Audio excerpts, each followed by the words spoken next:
It started with a question that seemed harmless enough. Someone on Reddit asked, "What's the most messed up thing you've ever done?" Most people joked around, making up wild stories or talking about cheating on a test. I was scrolling through for fun, half asleep, until I saw a comment that made me stop. It said, "I ran over a woman and her child in California back in '96. I got away with it." At first, I thought it was another troll. People post shocking stuff for attention all the time. But something about how he wrote it, it didn't sound like a joke. There was no exaggeration, no emojis, no LOL. Just a quiet, steady confession. Someone replied asking where it happened, and he gave an exact intersection, Vanowen Street and Lewis Avenue. Then another user posted an old newspaper clipping from the LA Times. The headline matched perfectly. "Mother killed, child injured in late-night hit and run." The comments section exploded. Some people were disgusted, others begged for more details. I sat there staring at my screen, reading every word this man wrote. He said the mother's name was Ruby. She was only 19, carrying her baby when his car came out of nowhere. He said he was high that night. Didn't even realize what happened until the next morning, when he saw blood dried on his bumper. He said it's been 30 years and he's too old and sick now for prison, but he wanted to tell someone before he died. Someone asked him if he ever thought about the child who lost her mother. He said, "It's been decades. That kid probably has kids of her own. I've already felt all the guilt I can feel." His words were cold, not because he didn't care, but because maybe he'd cared too much for too long and finally went numb. I remember scrolling through the replies, feeling a strange pull in my stomach. It wasn't fear or anger, it was something else. A kind of quiet shock that someone could just drop a truth like that online, hidden behind a username. No face, no voice, just words that sounded too real to ignore. That night I couldn't sleep. Every time I closed my eyes, I saw that one line. "I got away with it." It echoed like a whisper I couldn't turn off. By the next morning, I couldn't shake the thought of it. I opened Reddit again, half hoping the post had been deleted, but it was still there, thousands of comments deep. People had started digging. Some found old records, others posted screenshots of maps, accident reports, even blurry photos of the intersection. It was all real. Every piece of it matched what the old man said. But something strange had started happening in the thread. The man, the one who confessed, was still replying. Calmly. Almost too calmly. He talked about that night like it was a weather report. No emotion, no excuses. Just flat, honest words. Someone asked him if he believed in karma. He said, "If it exists, it already caught up to me. I've been living with my punishment since the morning after it happened." Another user told him to turn himself in, but he said there was no point. California couldn't arrest him anymore, and his body was already failing him. He ended that comment with, "I'm not asking for forgiveness. I just want someone to remember their names before I go." It was unsettling how quiet the thread got after that. All the noise, the arguments, the anger, died down. People just went silent. Reading, rereading, probably thinking the same thing I was. That this man had carried a secret heavier than most people could imagine, and the internet, of all places, had become his confession booth. Later that day, I tried to find more about Ruby, the woman he hit. There were only old clippings and one photo, grainy, black and white. She was smiling, holding her baby. I didn't even know her, but the picture hit harder than anything the man said. It made everything feel real. Not like a post or a story. Real. I wanted to know if the baby survived. One article said she did, barely a year old back then. No name, though. Just the surviving child. I wondered if she ever found out what happened, or if she'd spent her whole life believing the driver was never caught. And now, somewhere, he was out there, typing out his guilt between breaths, waiting for death to finish what the law never did. And still, I couldn't stop reading. Something deep inside me wanted to understand why he chose now, after 30 years, to finally say something. That night, as I lay in bed, the glow from my laptop screen was the only light in the room. I kept scrolling through the thread, even though I'd already read every comment twice. The man hadn't posted again. His username was still there, but his activity stopped.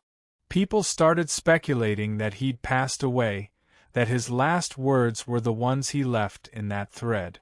Others claimed it was a hoax, a desperate grab for attention. But it didn't feel fake. It felt too honest, too raw in a way that liars rarely are. Some users started digging deeper, trying to find out who he really was. They traced his writing style, checked time zones, found tiny details in his posts that might lead somewhere. A few even claimed they'd reported the confession to California police, hoping someone would reopen the old case. But even if they did, what could anyone do? He hadn't given a name. No proof, no car, no evidence, just words. And yet those words carried more weight than most evidence ever could. I remember refreshing the page over and over, waiting for him to return. I wanted to ask him why. Not why he did it, but why he told us. Why share something so dark with strangers online? Maybe he wanted witnesses. Maybe he just didn't want to die with the truth rotting inside him. I started reading his older comments on random subreddits, harmless things about gardening, old movies, and pain medication. He sounded like someone's grandfather. Quiet, careful, lonely. It struck me how normal he seemed. He could have been anyone. The man sitting beside me on a bus, the neighbor walking his dog. That was the part that haunted me most. Evil didn't always come with a face you could fear. Sometimes it wore the same tired expression everyone else did. At around 2 in the morning, I finally shut my laptop. But as soon as I closed my eyes, I could hear the sound he must have heard that night, the screech of tires, the thud, the silence after. I imagined him standing over his car the next morning, staring at the dried blood on the bumper. I thought about how he must have looked, how small that moment might have felt, and how it still found its way to me decades later, through a few lines on a glowing screen. Days passed, but I couldn't stop thinking about him. The thread was locked now, archived, like it had become some sort of digital tombstone. Still, I'd visit it every night, scrolling through the frozen words as if something new might appear. People had started writing tributes, weirdly enough, some saying he deserved peace, others calling him a monster. But even through all the hate and confusion, there was one thing everyone agreed on. He had told the truth, and it felt real in a way stories rarely do. Sometimes I still think about the man from the first confession, the one who killed Ruby. I wonder if he felt the same strange peace when he finally told his truth. Maybe we're not that different, in a way. He lived with his silence for decades. I carried mine for years. And in the end, we both found the same dark comfort in a glowing screen, speaking into the quiet hum of the internet, hoping someone, anyone, was listening. Now, whenever I scroll past a post that starts with "throwaway account," I stop. I read. Because I know behind those words might be someone's last truth, typed out in the dark, waiting to be seen. Maybe that's all any of us really want, to not disappear without leaving something honest behind, even if it's something we wish we could forget. Sometimes, late at night, I still find myself opening Reddit, scrolling without meaning to. I tell myself I'm just passing time, But I think I'm looking for something. Maybe another confession, maybe the same feeling I had that first night when I read his post. It's strange how words from strangers can stay inside you longer than moments from your own life. The internet is quieter at that hour. The usual noise fades, the memes, the fights, the endless opinions, and what's left are the threads buried deep under everything else. The ones where people talk like no one's watching. It feels less like reading and more like listening through a wall, catching pieces of stories you were never meant to hear. A woman admitting she abandoned her best friend during a robbery. A man confessing he switched identities years ago to escape debt. A nurse writing that she still sees the faces of the patients she couldn't save. It doesn't scare me anymore. It just feels human. All these people, from everywhere, typing in the dark, all connected by the same invisible guilt. There's something honest about it. Not polished, not rehearsed, just truth, raw and clumsy. Maybe that's the real horror of it all, that the scariest stories aren't about monsters or ghosts. They're about us. About the things we do, the ones we never meant to, and the ones we'll never say out loud except here. Sometimes I wonder if Ruby's daughter ever found the thread. If she scrolled past it the way I did, not knowing what she was about to read. Maybe she never saw it. Maybe that's better. But a part of me hopes she did, because at least then, the truth didn't vanish with the man who wrote it. I close my laptop before sunrise most nights now. My reflection stares back at me on the black screen, pale and quiet. I've thought about writing again, but I don't. I think one confession is enough for a lifetime. Still, every now and then, when I see that blinking cursor in an empty box, I feel the urge to type, to tell, to be known. Then I remember, someone else, somewhere, is already doing it. And I just sit there, listening, while the internet keeps whispering its secrets into the dark. Weeks turned into months, and the thread became something like a ghost that followed me everywhere. Even when I wasn't thinking about it, I'd catch glimpses of it, a headline about an old unsolved case, a passing sound of screeching tires, or a random username online that looked almost familiar. It was strange how something that lived in a few lines of text could take root in real life, how it could linger like a faint hum you never fully stop hearing.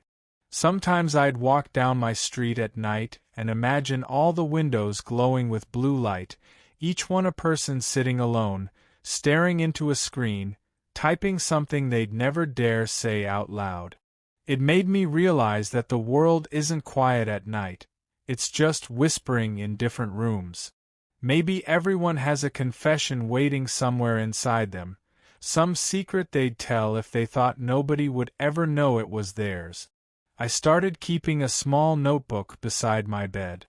Not to confess, not exactly, but to write down the things I never wanted to forget, the names, the feelings, the fragments of truth I'd read online. There was something oddly sacred about it. Every word I wrote felt like I was giving weight to the people who had disappeared behind their usernames. I even wrote down Ruby's name, and her daughter's story, though I never knew the child's name. I wanted to remember her anyway. One night, I went back to that intersection on Google Maps, Vanowen Street and Lewis Avenue. It looked ordinary, just a regular patch of road lined with quiet houses. Nothing about it suggested what had happened there decades ago. And that hit me harder than I expected. Because that's what time does, it covers everything up, turns horror into pavement and silence. But the truth never really goes away. It just changes form. As I closed my notebook that night, I realized something simple and a little unsettling. We think we come online to forget the real world, but maybe we come here because it's the only place we can be honest about it. Maybe that's what all these stories are, not cries for help, not attention, Just proof that we were here, that we lived, and that someone, somewhere, heard us.